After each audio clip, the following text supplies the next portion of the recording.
Welcome to my channel, The Three Mountains. My name is White Eagle. Today I would like to share with you this lecture given by Master Ku in Brazil. And it is in Spanish, but I have translated it for you to understand the main or principal phrases about the world of the mind. So let's start. The world of the mind. There exists lots of concepts regarding what is the mind, the powers of the mind, the energy of the mind, etc., etc. In spite of all this, till today, humanity does not have a clear answer to what we called mind. There is overall ignorance regarding what the mind is. First of all, we must differentiate what is the mind from what is the brain. Now in Google I found that the brain, it says there, is an organ of soft nervous tissue contained in the skull of vertebrates. I included this definition because in full honesty, my son, who is 10 years old, watches these videos that I make for the sake of his own development. And if he can understand my videos, then in my heart I know all of you can understand it too. So let's continue. The master says that the brain has a very delicate structure, a very special structure. It contains nerves and a system of neurons, some physical and some etheric, that work as a connection with other dimensions. And thanks to that sophisticated system of nerves, neurons, cells that make up the brain, it receives the waves of what we call the mind. The mind is an energy. Let's continue. Just a moment. I'm moving. Then we Gnostics go even further and affirm that besides this physical body, we also have a mental body. The mental body has its organs, its liver, its stomach, its intestines, its head, and it is made up of mental energy, so not made of blood and flesh and bones like the physical body. Now I'll show you a picture. So here is my picture, and here are the 7 bodies actually, but we start. This is the physical body, the vital, the astral, the mental body. Yeah. So here it is, and you can see that like man is like opening like a flower until full development, and we have the true man here. Yes. Now let's continue with another image. Now in this image we have the Kabbalah tree inside a true man. So let's see, where is the mental body? So this is Malkuth, this is the physical, the vital, the astral, and here when somebody reaches this point along the path, then he or she will have acquired a mental body, right? Now let's continue with the lecture. Master Kwenkan continues by saying that not all of us have the mental body in order. Not everybody has a developed mental body, but it is true that everybody has mental energy. And I put this image because a normal person who has not done alchemy at all has the so-called dark bodies or the bodies of sin. So the Kabbalah tree inside this person shows all these, the Kabbalah tree in dark. Yes, she has not risen any energy. So you can see that her mental body here is not developed. Right, let's continue now. The master says, in the case of people who have a developed mental body, this is the body that thinks, and the thinking waves are waves of energy that the brain receives like a power station, like an electricity power plant. Let's take a look. So here we have the image of a brain receiving all the waves of energy, yes, produced by the mind, right, inside her brain. Let's continue. And it says that the mind transforms these waves of energy in concepts, in ideas, and we express them through speech. But the brain is only a receptor, of the energetic waves that the mind emits. It is clear, just a moment, that the mind, being an energy, can travel through time and space. The example that Master Cuencan gives. Jules Verne, in Spanish it is Julio Verne, had the ability to travel in time with his mind. He wrote all what he saw in his mental travels in novels, and people of his time thought that he was crazy. The mind as energy is not trapped inside the brain. It travels and it is constantly entering in and out of the brain. There are people who can move objects with their minds. This is called telekinesis. The focus on an object, and with the energy of the mind, the object moves. Now, continuing with our talk, the mental body has levels that are divided amongst them. Just a moment. We emphatically affirm that the mind of the human being possesses 49 submerged levels. You can also call them states or levels if you want to call them in another way. This was known by the monks of the Tibet from the Order of the Dragon, the Order of Shaolin, says Master Cuencan. These monks, when they had this order in Tibet and in China, they had the chance to study the mind with the help of a musical instrument.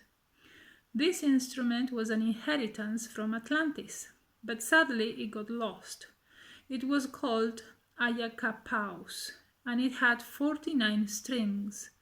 All musical instruments made up of strings after this, like the guitar, are remnants of the Ayakapaus. So in the Chinese and Tibetan meditation rooms, these monks entered the mind to know levels, while somebody would play that instrument. They would follow the music with concentration that would help them enter the 49 unconscious levels of the mind. The monks would discover the hidden desires of the mind, the contradictions, hidden egos that are found in each level, as they entered level by level, going deeper each time. Now I give you this image because not long ago I was shown a pedal harp in the astral, and now you understand the meaning of these instruments, string instruments. This harp can have up to 47 strings.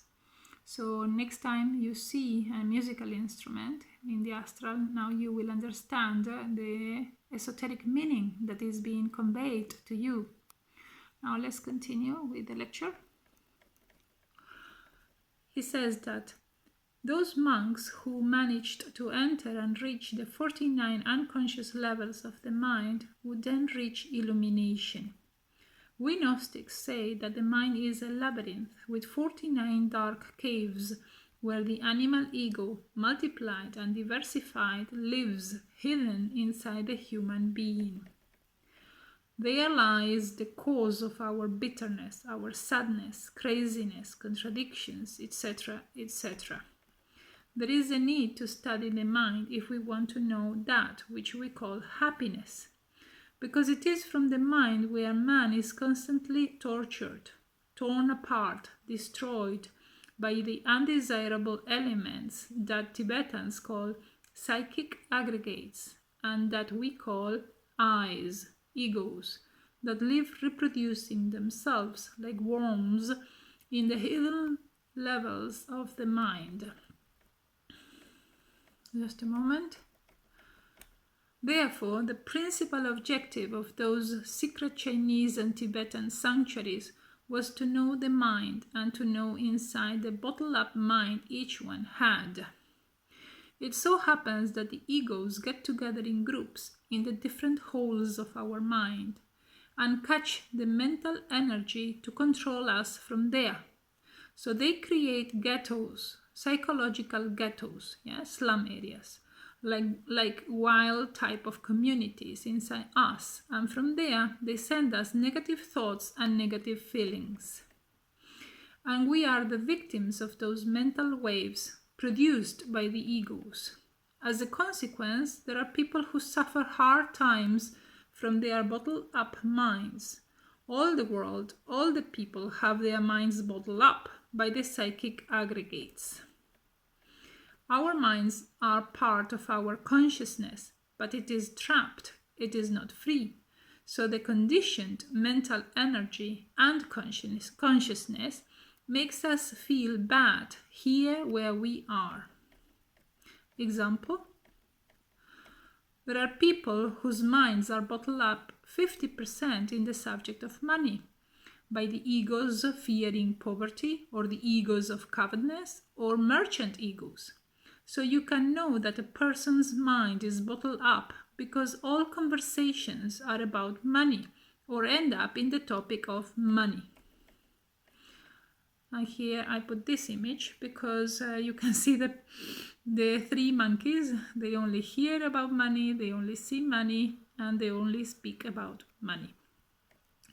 The next example: there are people who have their minds bottled up in lust. All the time are seeing people around them as a sexual opportunity. There are people who have their minds bottled up in egos of fear. They wake up in the morning feeling afraid of what will happen to them today. He or she lives in anguish all the time. So according to the egos that are bottled up inside a person, there is a characteristic that governs us, and that is to have the mind bottled up.